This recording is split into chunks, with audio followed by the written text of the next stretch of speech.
Hey friends, Alan Lee here with Honestly Handyman Services coming at you with another video, and today I wanted to talk specifically about how to get started as a handyman.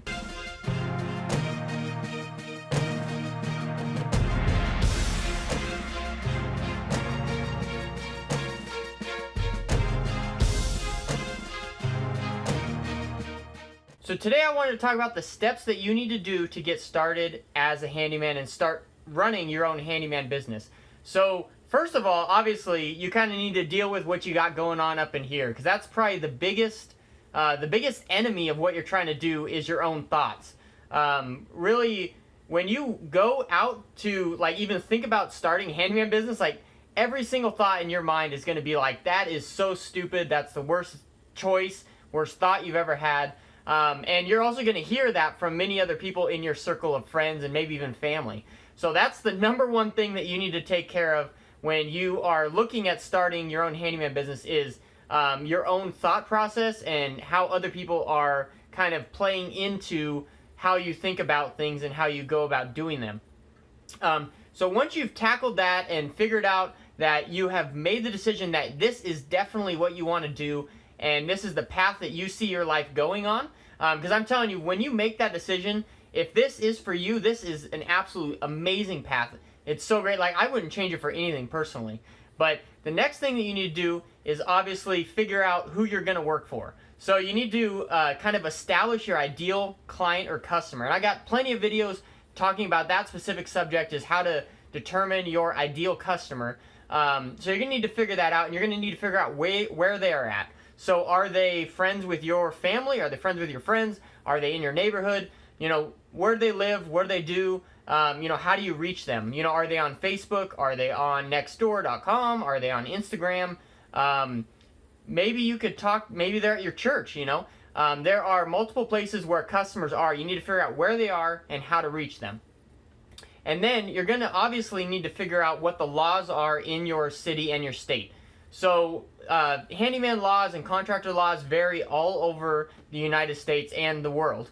So you're going to really need to contact your local city council, or if your state doesn't have a contractor state license board, or you're not sure if they do, just contact your local city council wherever you live, and they will definitely direct you in the right direction on who to talk to. Because I'm telling you, laws are crazy, man. They differ from every single place. Some places you don't even need any license. Some places you need a lot of licenses. Some places you don't need insurance. Some places you do. Some places you need a bond, and some places you don't.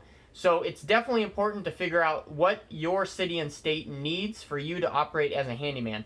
So once you get the legalities out of the way, for instance here in California, and I also got videos on this as well, what is required to be a handyman here in California: you have to have a local business license with your state, and you have to carry general liability insurance, and there is a cap to the amount of work that you can do here in California. So that's kind of a statewide run regulation, where some states, they kind of don't regulate it on the state level, but they let the cities kind of regulate it. So in that case, every single city may be different. So that you're going to want to definitely figure out and make sure you know exactly what the laws are in each state that you're working, or each city that you're working in. So once you do that, obviously you're going to want to figure out what kind of tools you have and what kind of job you could do with those tools. I wouldn't necessarily recommend going out and spending $10,000 on tools just to start your handyman business. I would recommend probably purchasing tools as you go along and as you need them.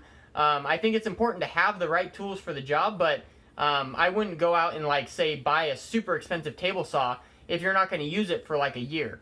I would wait till the job presents itself and then go out and purchase the job. Pay for that tool with the job that you are doing, with the profit from that job.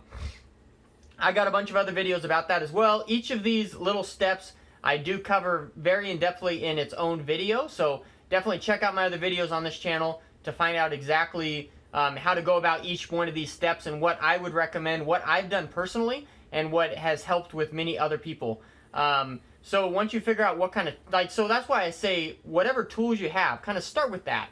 So if you have a hammer and a screwdriver and some pliers, figure out what tools you could do with those things. I don't know if you're going to be able to do much with those, but figure that out, and then figure out kind of what the basic necessity tools you will need to start doing stuff as a handyman. I kind of have a list of my top 10 handyman tools that I have in a video as well that I kind of feel like are basic essentials, I guess.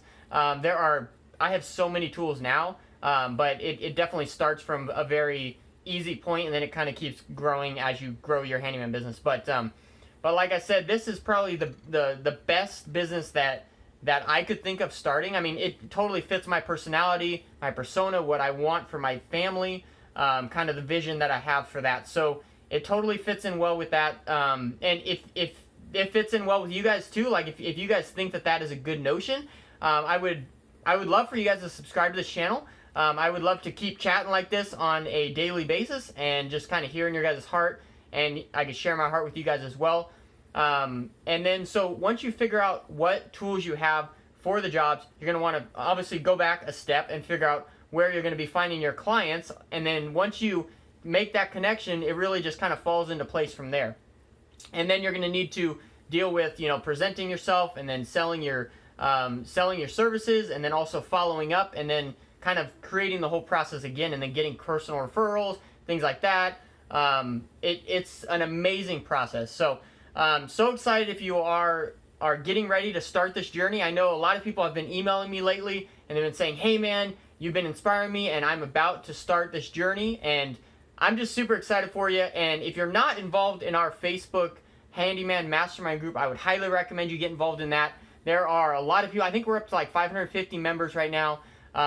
Man, it's so awesome because there's such a wealth of information there. There's people in there from, like that have been doing handyman business for years, and there's people that aren't even doing it. They're thinking about it. Like I got school teachers that are kind of thinking about, leaving that to become a handyman. There's people from all walks of life. So it's super exciting. I'll link that in the description below. I would love for you guys to join it and chat with you more on there.